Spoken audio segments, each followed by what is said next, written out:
दोस्तों, हमारे देश के इतिहास में बहुत सारे लोग गुजरे हैं जिन्होंने सिर्फ अपने देश की हिफाजत के खातिर अपनी जानें तक कुर्बान कर दी थी।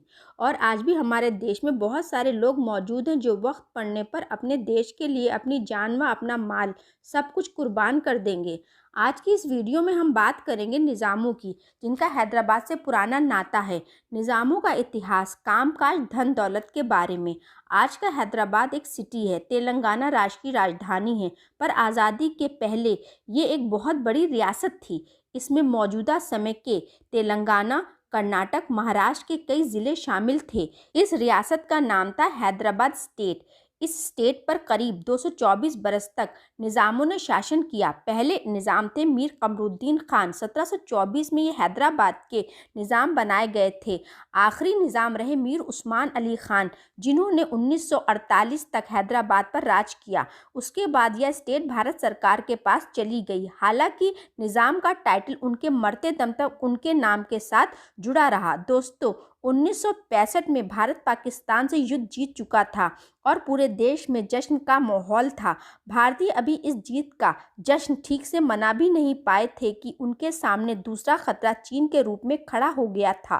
तिब्बत को आज़ाद कराने के लिए चीन ने भारत को दादागिरी दिखानी शुरू कर दी थी और युद्ध तक की धमकी दे डाली थी। ऐसे में भारत इस बात से चिंतित हो उठा। भारत कुछ दिन पहले ही एक युद्ध से गुजर चुका था।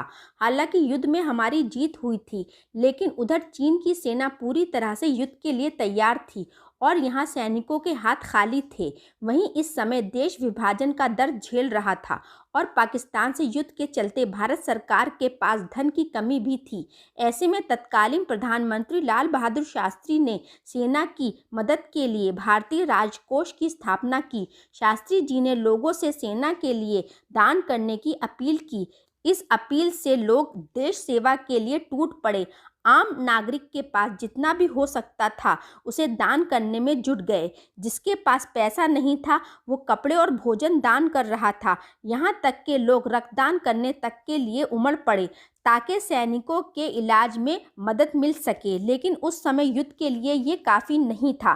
प्रधानमंत्री लाल बहादुर शास्त्री ने रेडियो द्वारा लोगों और राजे रजवाड़े से देश के लिए मदद मांगी। शास्त्री जी के इस आह्वान को हैदराबाद में बैठे निज़ाम भी सुन रहे थे, लिहाजा उन्होंने इस मामले में मदद का मन बनाया। मीर उस्मान अली ने शास्त्री जी को दिल्ली से हैदराबाद आने का न्योता भेज दिया। क्योंकि सेना को तत्काल सहायता की ज़रूरत थी, इसलिए न्योता मिलते ही बिना किसी देरी के लाल बहादुर शास्त्री हैदराबाद पहुंच गए। निज़ाम उस्मान अली ने उनका बेगमपेट एयरपोर्ट पर स्वागत किया। शास्त्री जी जानते थे कि हैदराबाद में उन्हें निराशा नहीं मिलेगी, इसलिए शास्त्री जी ने जल्द ही निज़ाम से बात की और उन्हें स्थिति के बारे में अवगत कराया। लेकिन उस्मान अली इसके लिए पहले से ही तैयार थे। बिना एक सेकंड सोचे निज़ाम मीर उस्मान अली ने अपना खजाना भारत की रक्षा के लिए खोल दिया और राष्ट्र रक्षा कोष के लिए 5 टन सोना देने का ऐलान कर दिया। उस्मान अली ने सोने से भरे बक्से एयरपोर्ट पर मंगवाए। फिर उस्मान अली मुस्कुराए और बोले, मैं ये 5 टन सोना भारत की रक्षा के लिए दान कर रहा हूँ। इसे स्वीकार करें और निडर होकर जंग करें, हम ज़रूर जीतेंगे। इस घटना की जानकारी मीडिया तक पहुँची और धीरे धीरे ये खबर पूरे देश में अखबार और रेडियो के माध्यम से फैल गई। हर किसी ने मीर उस्मान अली की दरियादिली की तारीफ की। यहाँ तक कि विदेशी मीडिया ने भी इस खबर को कवर किया। इस सोने की वर्तमान कीमत लगभग 1500 करोड़ बैठती है। ऐसा माना जाता है कि इतनी बड़ी सहायता आज तक इतिहास में किसी भी संगठन या व्यक्ति द्वारा एक मुश्त नहीं की गई। दोस्तों, मीर उस्मान 1911 में सत्ता पर बैठे थे। रिपोर्ट की माने तो 7वें और आखिरी निज़ाम मीर उस्मान अली शिक्षा के क्षेत्र को मजबूती देने पर जोर देते थे। उनके बजट का कोई 11% हिस्सा शिक्षा पर खर्च होता था। 1939 में निज़ाम ने बनारस हिंदू यूनिवर्सिटी को भी 1 लाख रुपए डोनेट किए। आज उस 1 लाख की कीमत करीब 5 करोड़ रुपए है। निज़ाम मीर उस्मान के पोते नजफ़ खान ने एक बातचीत में यह भी बताया था कि निज़ाम ने AMU में 50,000 रुपये डोनेट किए थे। नजफ़ खान ने कहा था, पंडित मदन मोहन मालवीय और मौलाना अबुल कलाम आज़ाद ने मेरे ग्रैंडफादर से कांटेक्ट किया BHU और AMU के लिए। 1939 के आसपास। निज़ाम ने तब AMU को 50,000 रुपये डोनेट किए थे। ये दिखाता है कि वो जाति और धर्म के परे जाकर सबके लिए काम करते थे। ये भी कहा जाता है कि निज़ाम उस्मान अली ने कई हिंदू मंदिरों की मरम्मत और रखरखाव के लिए भी भारी भरकम राशि दान में दी थी।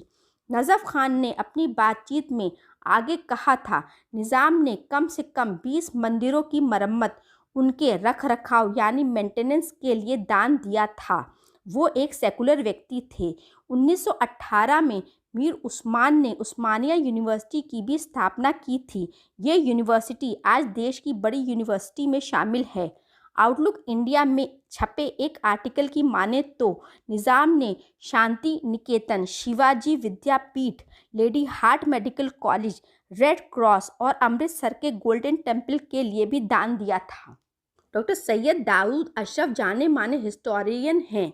उन्होंने निज़ाम मीर उस्मान पर किताब लिखी है। द हिंदू ने 2012 में सैयद दाऊद की किताब में लिखी कुछ बातें एक आर्टिकल के माध्यम से सबके सामने रखी थी।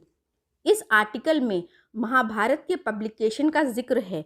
आर्टिकल के मुताबिक 1932 में Bhandarkar oriental research institute Pune को महाभारत के प्रकाशन और एक गेस्ट हाउस के कंस्ट्रक्शन के लिए पैसे चाहिए थे।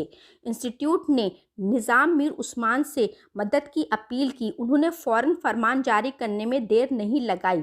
महाभारत के पब्लिकेशन के लिए लगातार 11 साल तक हर साल 1,000 रुपये देने की घोषणा कर दी।